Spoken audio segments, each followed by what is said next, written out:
Hello, this is JC Bratton from Things That Go Bump in the Night. I am a podcaster, writer, and more recently, a horror short film creator. And I am proud to be on this Women in Horror podcast with the horror miser himself, Monty G.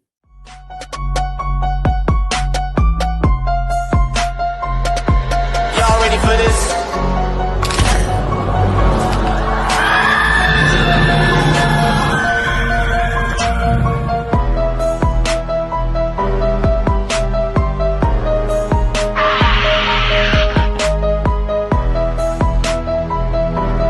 Hey, horror fans, once again, it is me, the horror miser, Monty G. Hey, horror fans, once again, it is me, the horror miser, Monty G. Once again, welcome to another episode of my awesome series, Women in Horror, where I interview such as lovely women I'm looking right here, women who have participated in contributions all to the horror genre, whether they are in front of the camera or behind the camera. And this special woman, she's actually written a short story called what's it, Dollhouse. I happen to see that one. Her name is JC Bratton. She has a YouTube and a podcast called Things That Go Bump in the Night. Say hello to all my subscribers, JC.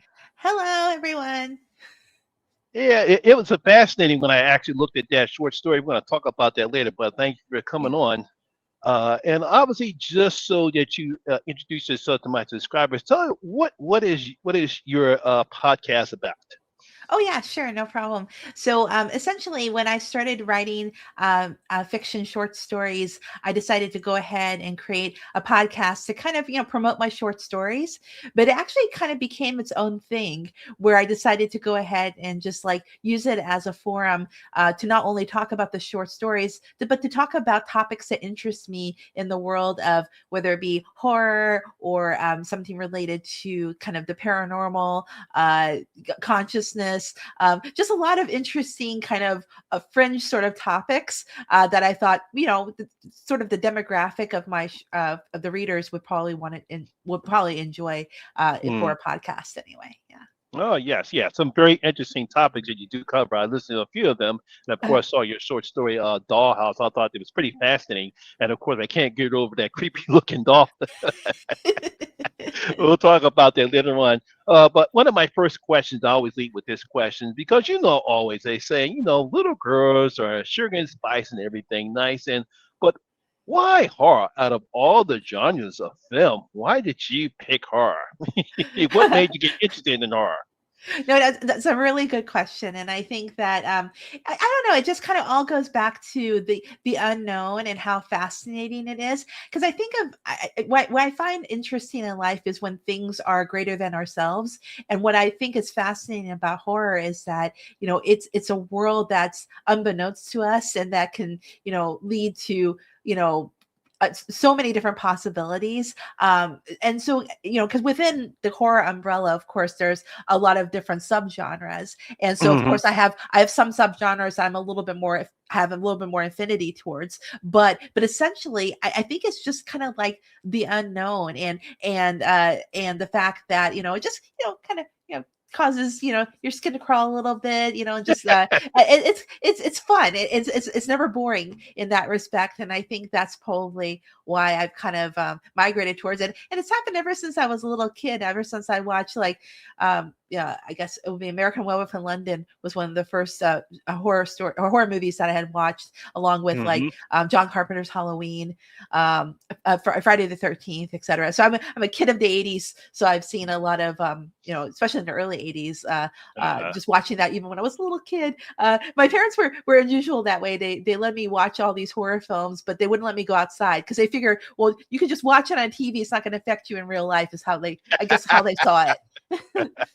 yeah, I'm surprised. How old were you when you saw American Werewolf in London? Oh gosh, I was probably about 5 or so. Ooh. Yeah, yeah. Yeah, Wow. it was really creepy Yeah. for me. Yeah, and because it's funny because I've been to London a few times for Hmm. work and things like that. Even more recently, I guess it was just this past July, and going down the escalators and going around in the tubes, I keep thinking, oh my gosh, the werewolf, So Yeah, because my wife and I visited London several years ago, and that's one of the first things I got when we went to underground. You see the tubes. My first thought was American Woman from London. exactly, exactly. I told my wife Kelly that. She said, "You mean to tell me the first thing you think of we're in the London you think about is a horror film?" Hey, look, I love horror. It's the first thing I thought about. Yeah, Exactly. but yeah, no, yes, yeah, it's fascinating when I do these interviews, and most of the time it's always when people were little kids, and it amazes me because you would think at that age you'll watch a film now, even though it has some great practical effects and there's killing in it, but the Mhm. fact that it was not real scary, it had some horror moments, had some scary moments, but it was Yeah, particularly funny. yeah, yeah. It was particularly funny. Exactly, uh, exactly.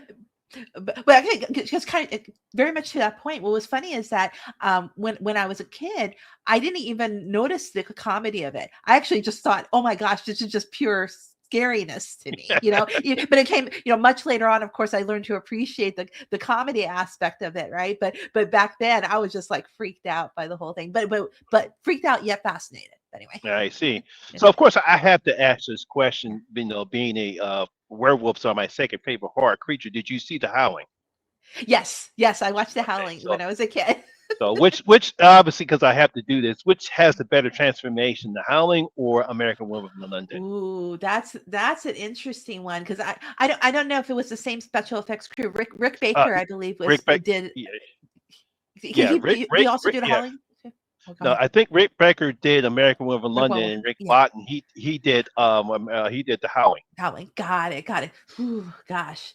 It's hard to say because the Howling was when with the newsroom, right, at the end Yes. where she transformed, it was Dee Wallace, right? Dee Wallace Stone, right? Hmm. So yeah, gosh, both transformations were really, really creepy. I still think probably American Werewolf of London just because of I don't know, just the detail of it all, and maybe it's because it was the first one I had seen. Maybe that's where Hmm. it kind of stood out to me a little bit more. Yeah. Yeah, it's possible because for me, I saw The Howling first before I Uh-huh. saw American Woman from London. So to me, that transformation scene in The Howling is always better for me. As but it's Sure.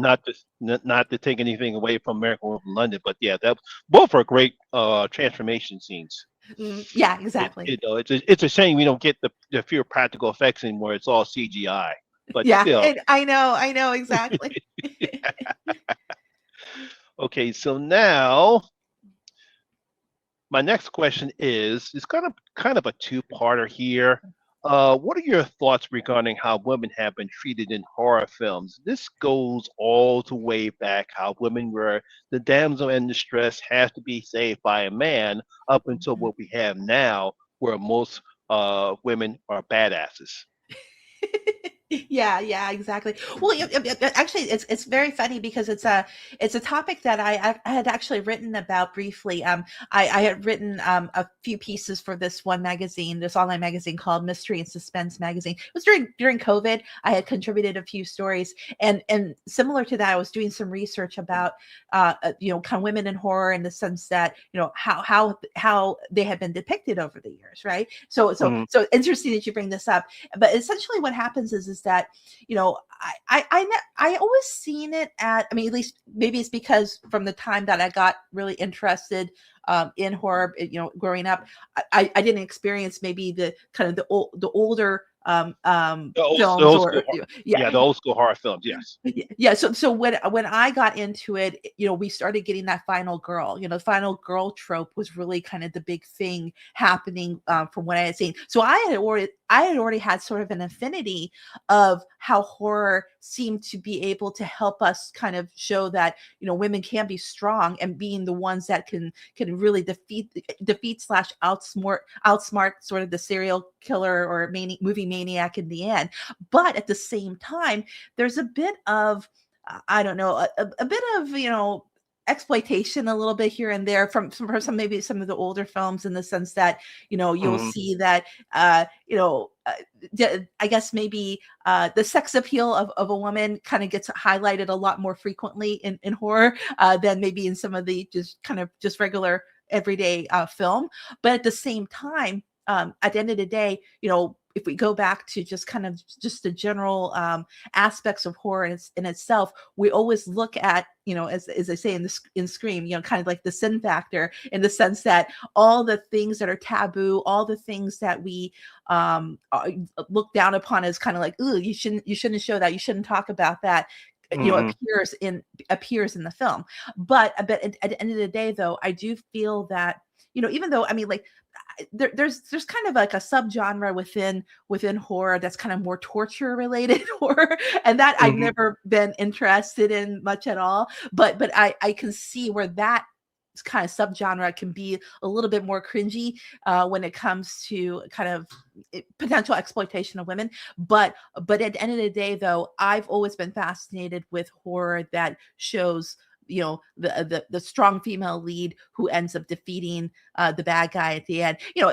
Like, if you remember from the Friday the 13th series, one of my favorites actually was Friday the 13th Part 7, which was called Mm-hmm. Friday the 13th Part 7: A New Blood, where Yes. Tina, she Mm-hmm. had telekinesis, and she was able to just, like, I think she was one of the first to actually even get a grunt out of Jason. So Jason, like, literally grunted. Mm-hmm. He almost said something on the screen, because I think it was when she was using telekinesis to kind of like really smash his brain to the point Mm-hmm. where his mask comes off and he turns around and he's just like, he starts grunting on the screen. And so I always found that so fascinating. I'm like, yeah, you go, Tina.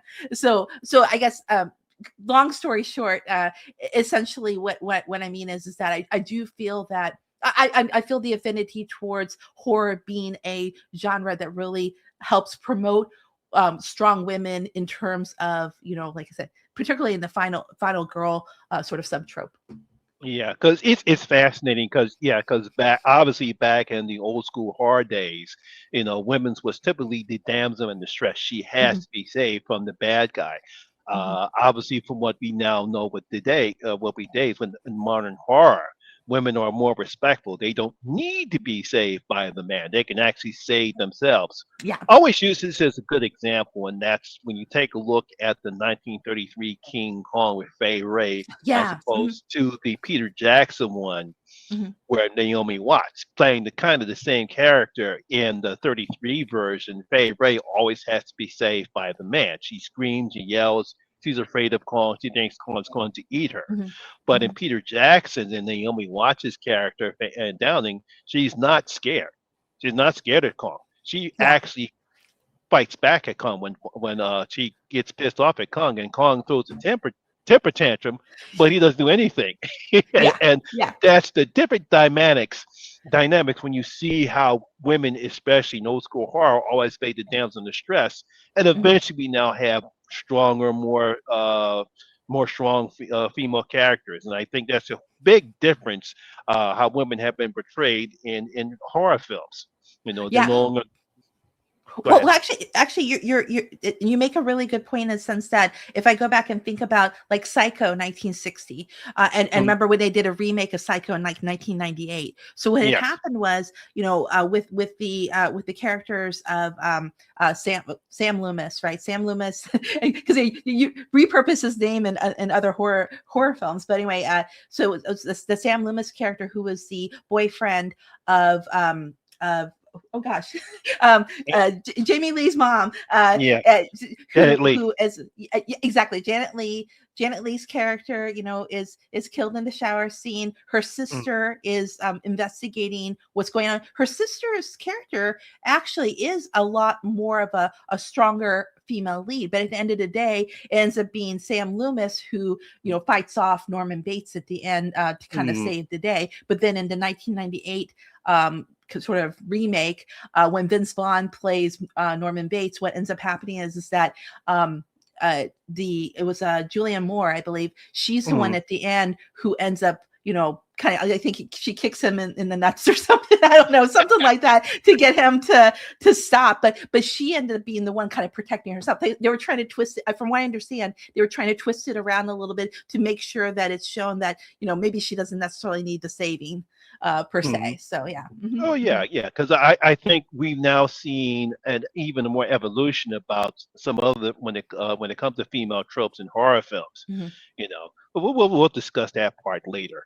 Yeah. Let's see. The next question is going to be, as a matter of fact, it's going to be the next question now. How do you feel about the evolution of the final girl trope in horror films?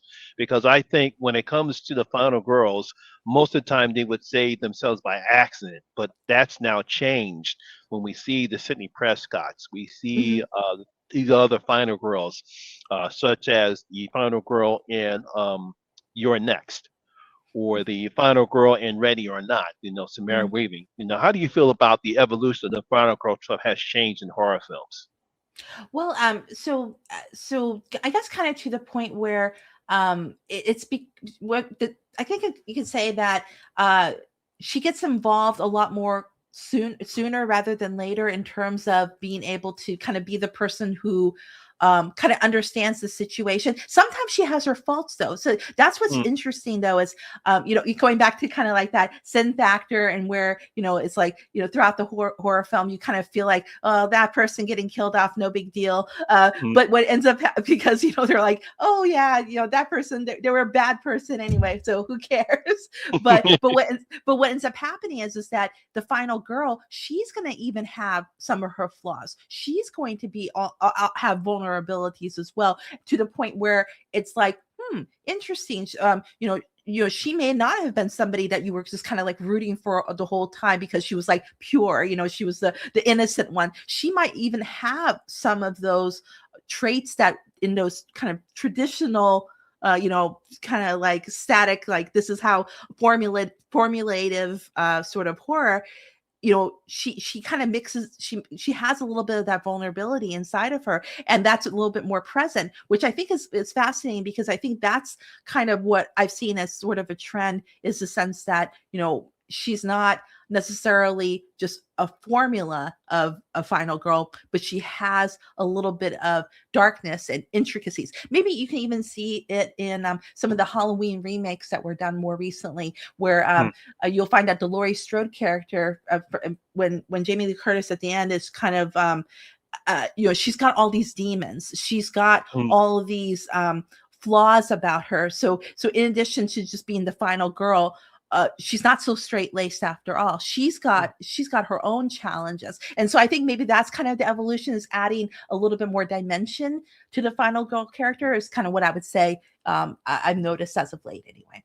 yeah, that's good because when it comes to the final girl tropes, I think that's one of the things we've seen.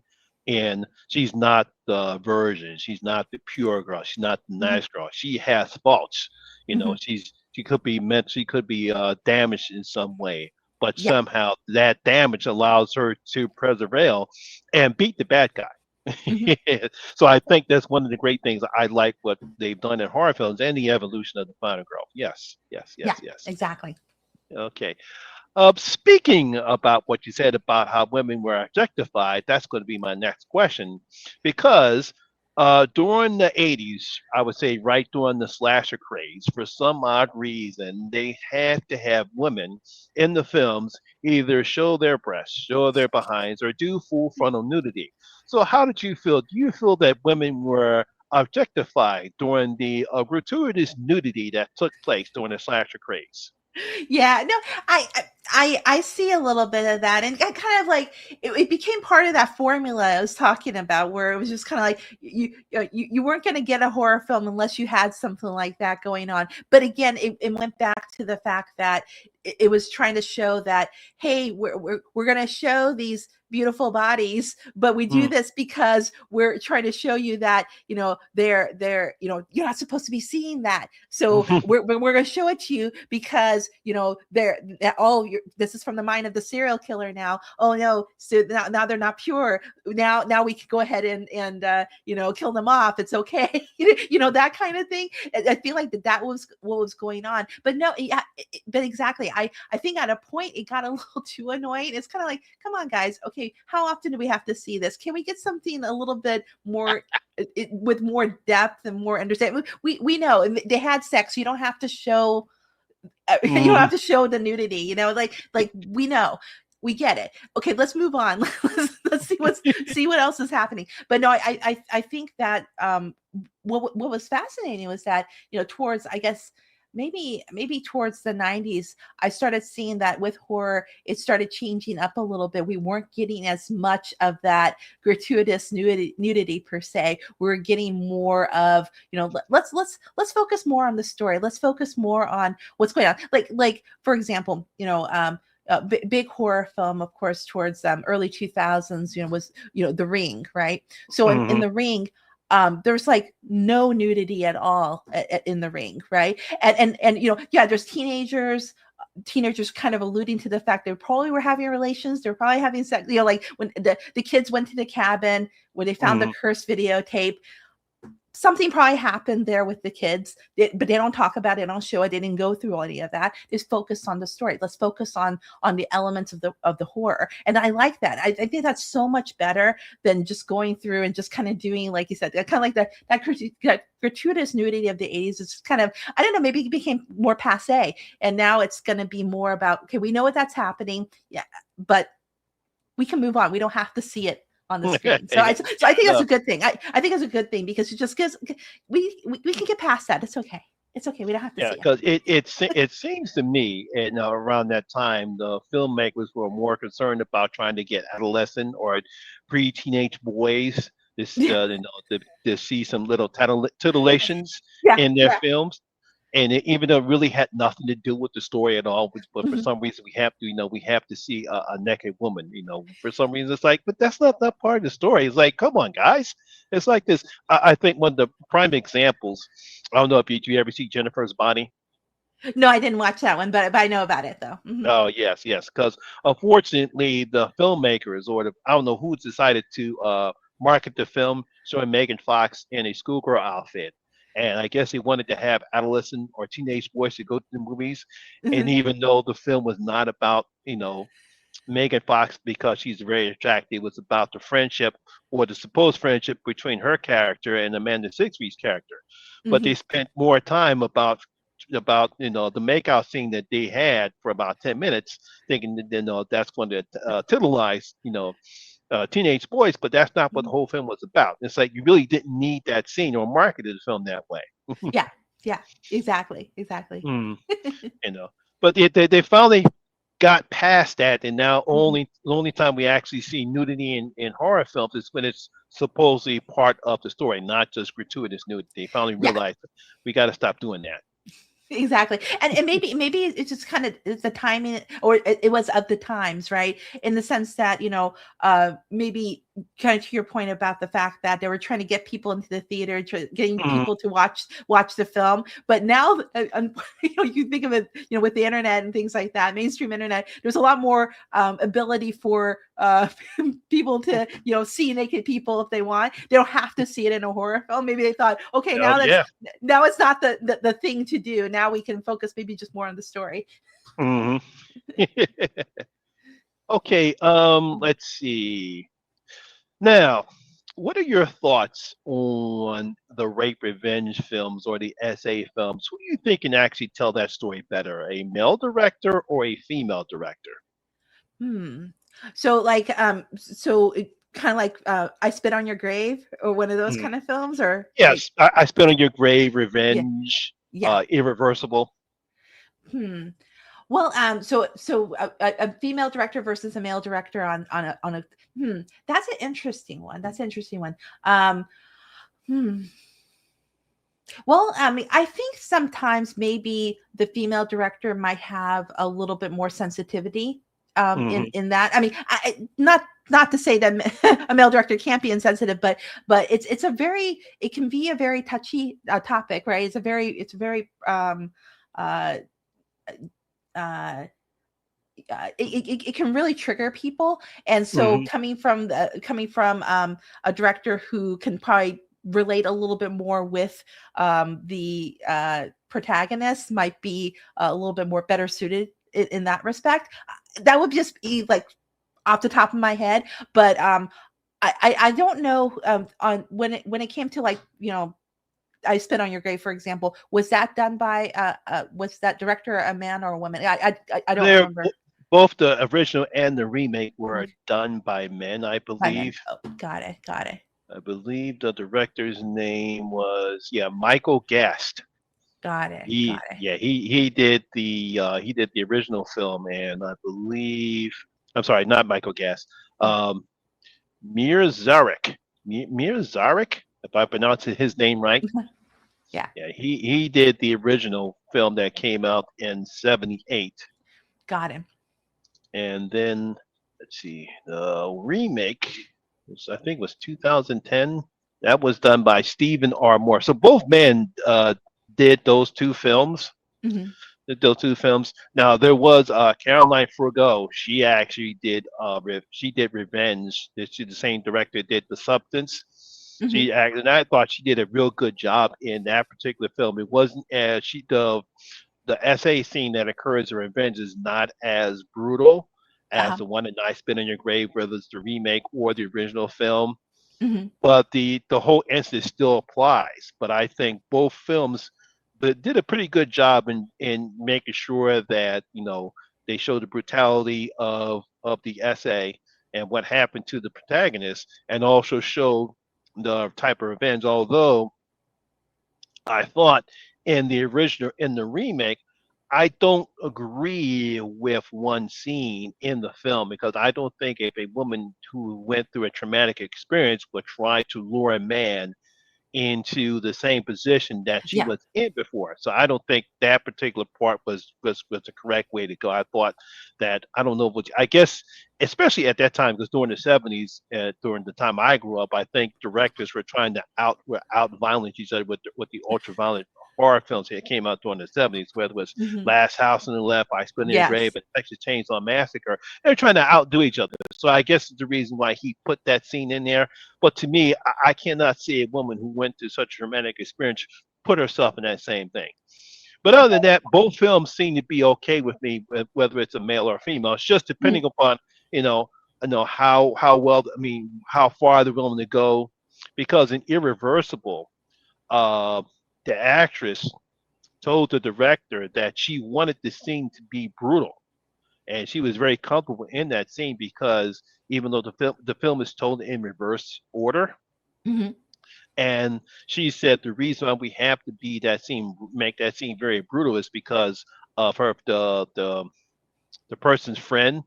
The reason Mm-hmm. why he went after the rapist so brutally is because of what they did to her friends. That's the reason why that scene is so brutal. I think, and I don't know if you ever saw Irreversible or not, because that scene is very very brutal. Wow.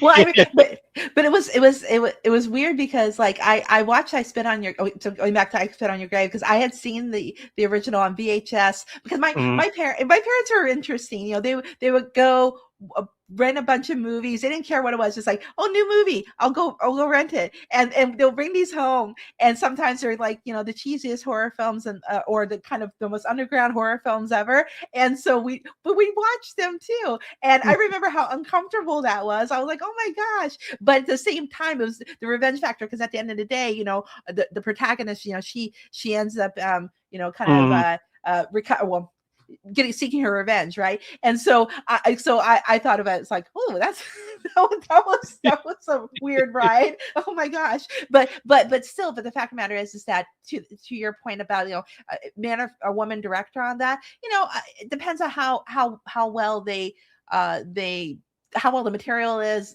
how the actors kind of feel as they go through doing these specific scenes, etc. But at the same time, I always think that it might just come better from a woman director, but that would just be just a Mhm. hunch. That's Yeah. okay. Do you think women directors of horror films are now finally getting the respect that they deserve? I hope so. I hope so.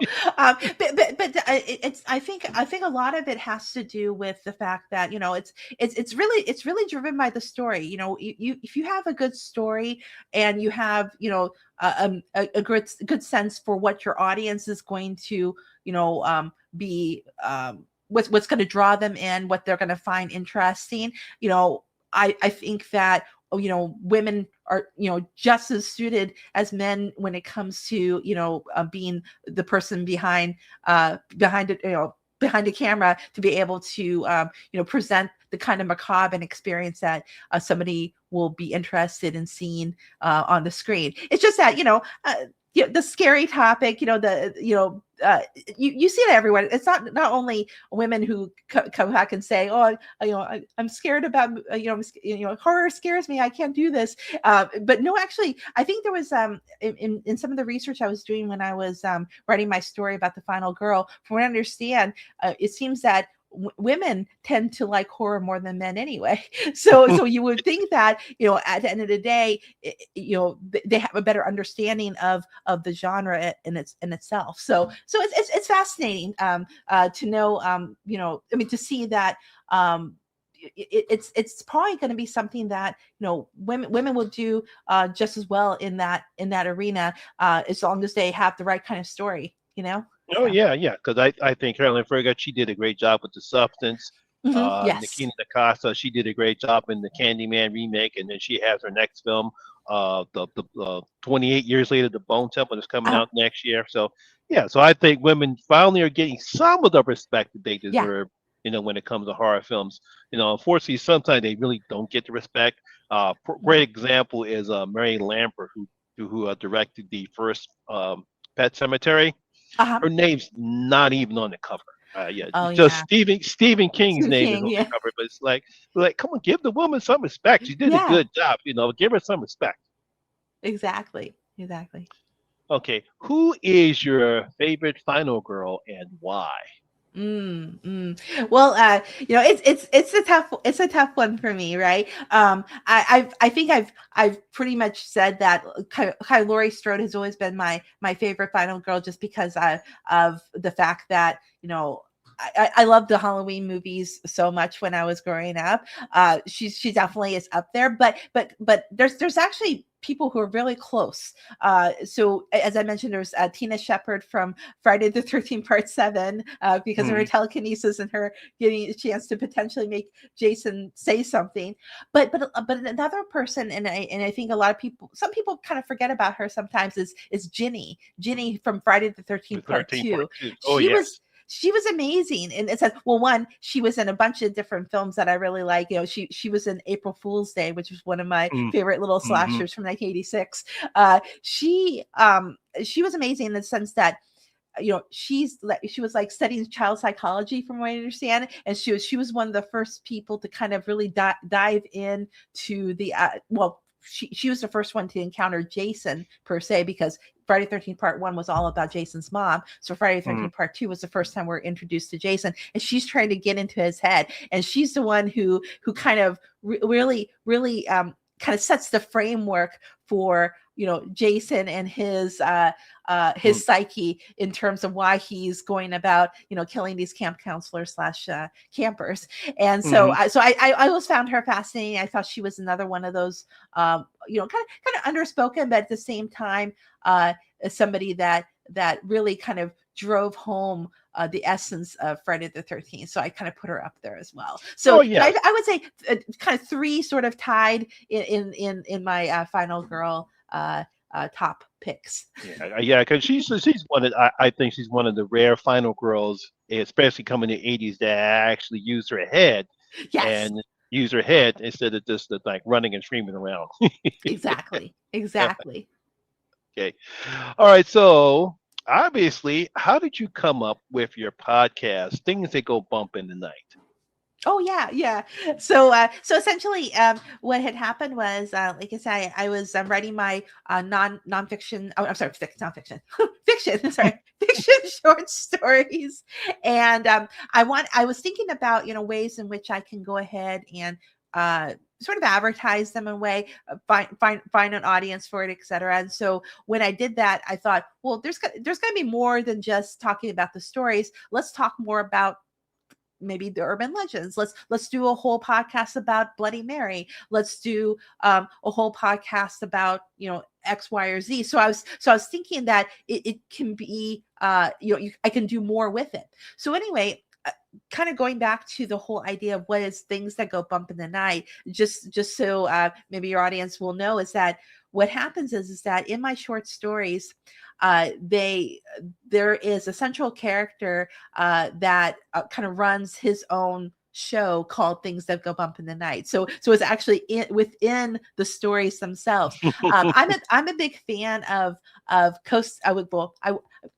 Maybe not as much anymore, but I was a big fan of Coast to Coast AM, which was a show with Art Bell where he talks about like aliens and paranormal and all this kind of fringe topics. Well, one of the characters in my short stories is a guy named Pete Williams, and he runs a podcast, because podcast / radio show from the desert in Nevada called Things That Go Bump in the Night. So he's sort of an Art Bell type of personified character, and essentially I thought, well, this is kind of fun that I can kind of bring my short story kind of to life, have a real podcast called Things That Go Bump in the Night, and kind of bring it into the whole universe I'm trying to create. So basically I am creating sort of like a mini universe of characters, stories, and kind of lore as a whole. So that's kind of where the podcast came from as a whole. And then also during the pandemic, one of my friends from we worked together for a while, and she had moved to New York to become an actor. And what had happened was her acting studio, they were branching into doing pod dramas, and she had heard about my short stories, and she was like, hey, I would love to do a pod drama about your short stories. And so that was another facility, but another way in which the podcast kind of came to life as well, was that we started doing pod dramas of all my short stories. So instead of just a standard audiobook, we used the actors to go ahead and kind of reenact the various scenes in the stories themselves. So basically the podcast kind of takes on kind of two or three sort of objectives, in the sense that it's promoting the stories, it's an avenue for the pod dramas, and also just a way for me to talk about fun little topics that I enjoy in the world of horror and etc. There's certainly real spooky. I do give you that. Oh, Because nothing really loves. One thing I really truly love about horror is listening to creepy pastas or creepy stories. yeah. Kind of reminds me of an old friend of mine. Her name was Auntie Creep. Darn it, I forgot her name. Her name escapes me. Auntie Creeps. Auntie Creeps, and she had this real great narration voice. If she were to narrate a creepy story, it would definitely bring the real creepiness into it. And that's why I wish I knew her. I wish you would talk but I wish I could hear from her again, because I would introduce you to her, and you would love to use her in one of your short stories. Yeah. So how did you come up with the Dollhouse? Oh, okay. Yeah, that's the interesting little story in itself. So what had happened was, when I started writing those short stories, the first story I created was called "Who's at the Door," which is kind of a traditional ghost story. And what had happened was, I knew I wanted to kind of create some more stories that either tied into each other or could be read standalone. And so the second story was called Parasomnia, which is more of like it's a romantic thriller that kind of deals with dreams and consciousness and things like that.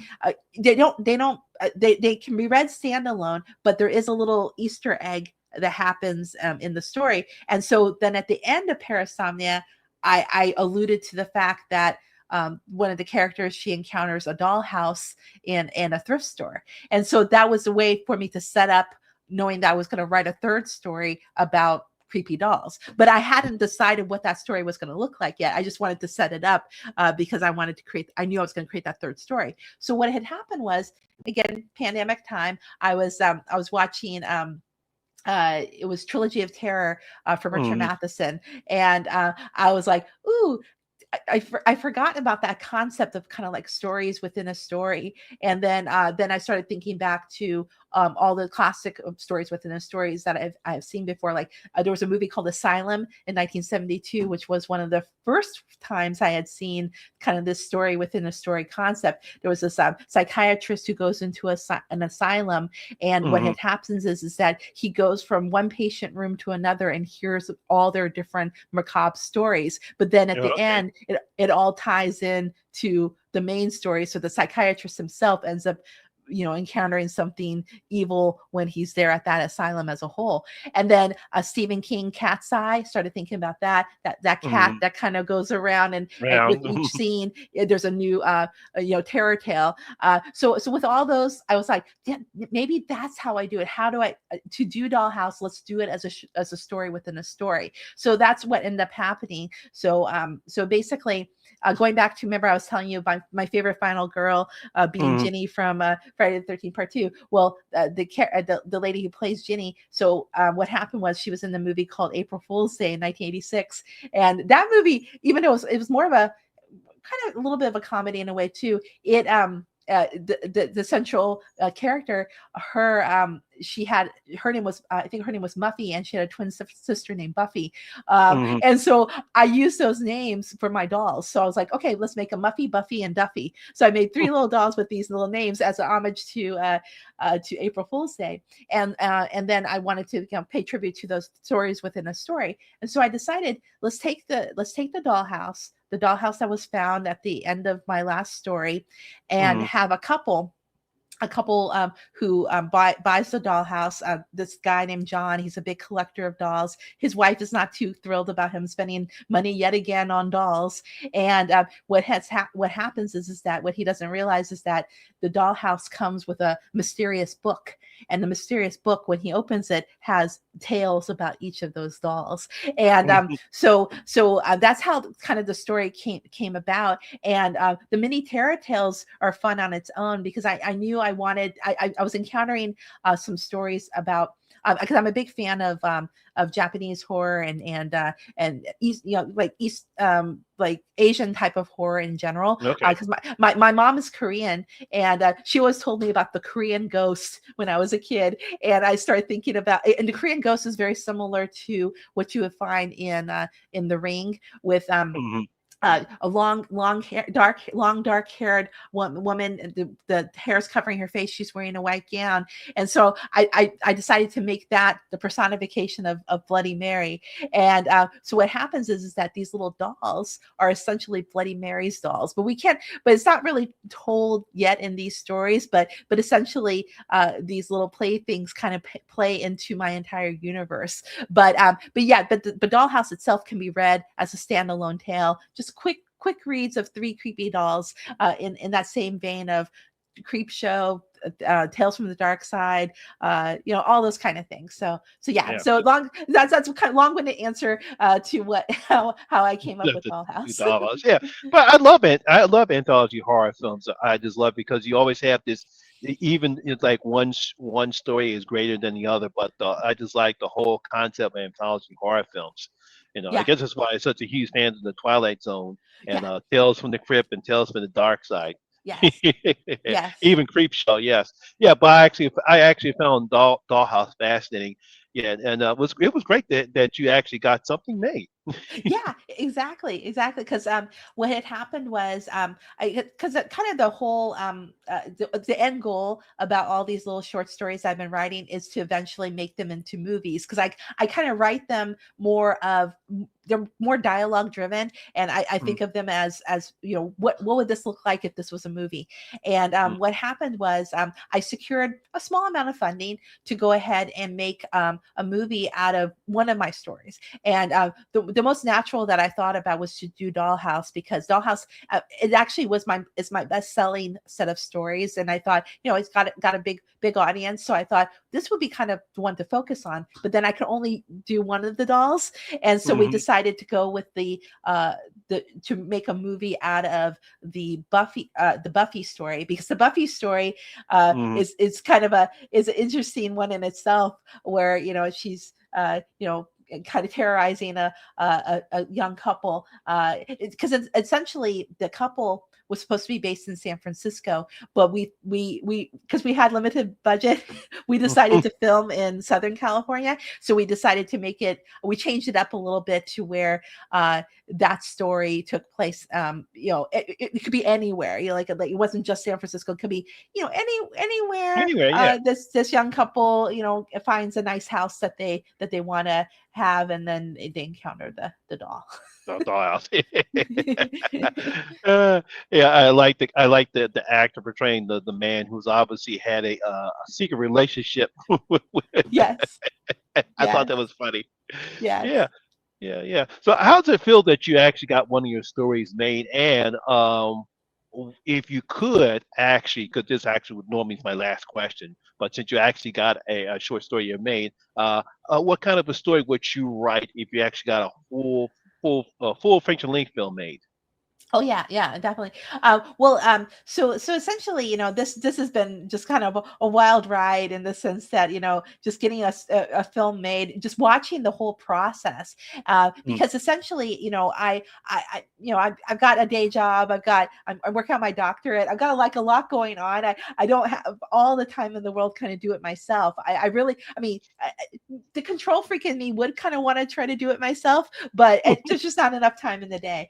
And it was really nice is that I encountered a production company that's not too far from where I live, here in the San Francisco Bay Area, and they usually do corporate filming, so just corporate films, and they were like, hey, we've been wanting to kind of branch out and do a little bit more in terms of just like fiction stories, and in particular horror. They were like, they had done one horror film already, a little Mm-hmm. short, and so they were like, hey, we have a partner that we can work with as well in Southern California. We can get this turned up pretty quickly.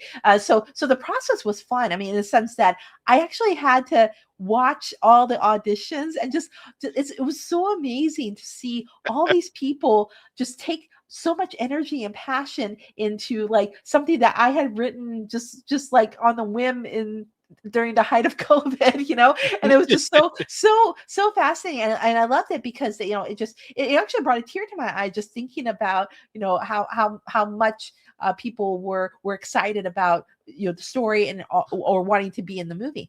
And and then watching the production of it all, participating in a lot of it was just a dream come true in that sense. And but from a future standpoint, in terms of like kind of what I want to see done, I have several thoughts. One would be just to continue it in more of an episodic way, where it's part of kind of like an anthology, where okay, now we've done Buffy, then let's do Muffy, let's do Duffy. Maybe Dollhouse just becomes its own little thing. Or Mm-hmm. alternatively, we can take the full short story and just kind of we'll repurpose the Buffy part, and then maybe just kind of redo the beginning and end to make it to where it ties in with the actual short story, because we did change it up a bit just because we wanted to be able to make one standalone film, but Mm-hmm.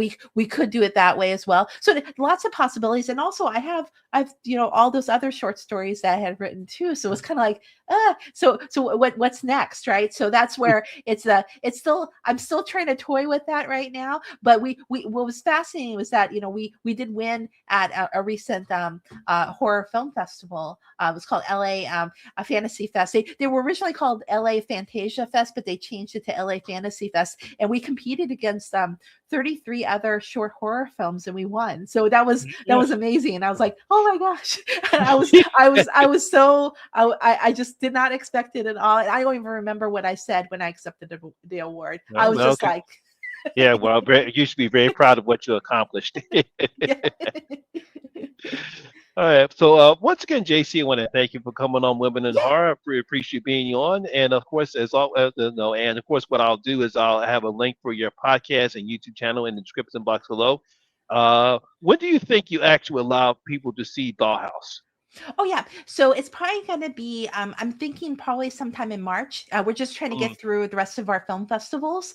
And mm-hmm, because some of them have a requirement where you can't be public yet.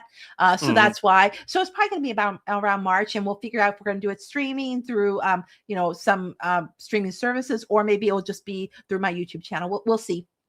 Okay, all right. So like again, if you haven't checked out JC, like I said, I have her link to her channel and podcast description box. So I want to once again thank you, JC, for coming on Women in Horror.